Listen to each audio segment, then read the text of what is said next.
বর্ষা শুরুর আগেই ব্রহ্মপুত্র, ধরলা ও তিস্তা পাড়ে শুরু হয়েছে ভাঙন। নদীতে বিলীন হচ্ছে উলিপুর উপজেলার বেগমগঞ্জ ইউনিয়নের মোল্লারহাট, রসুলপুর সহ কুড়িগ্রাম সদর, চিলমারী, রাজারহাট ও রৌমারী উপজেলার বেশ কিছু এলাকা। গেল কয়েকদিনে এসব এলাকায় নদীগর্ভে বিলীন হয়েছে শতাধিক বাড়িঘর, আবাদি জমি সহ গাছপালা। ভাঙনে হুমকির মুখে পড়েছে রাস্তাঘাট, শিক্ষা প্রতিষ্ঠান, মসজিদ, মাদ্রাসা, কমিউনিটি ক্লিনিক সহ বিভিন্ন গুরুত্বপূর্ণ স্থাপনা। দ্রুত সময়ে এসব এলাকায় ভাঙন বন্ধে ব্যবস্থা নেওয়ার দাবি ভুক্তভোগীদের। সুন্দরভাবে এই নদীটা যেন আমাদের অস্থায়ীভাবে বাদ করে দিয়ে আমরা সুন্দরভাবে বাল বাচ্চা নিয়ে যেন করে থাকতে পারি, এটা আমাদের আবেদন, দাবি, জোরে বলছি।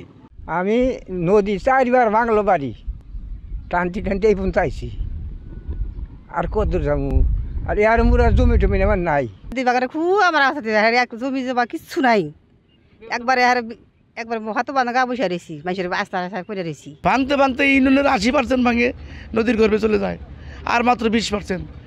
আমি এই 20% রোধের জন্য সরকারের বিভিন্ন দপ্তরে গিয়েছি, পানি উন্নয়ন বোর্ড, জেলা প্রশাসক, ইউনো, মিডিয়া, কোনো কাজ হয়নি। 10 থেকে 12টি পয়েন্টে নদ নদীর ভাঙনের কথা স্বীকার করে প্রয়োজনীয় ব্যবস্থা নেওয়ার কথা জানান পানি উন্নয়ন বোর্ডের এ কর্মকর্তা।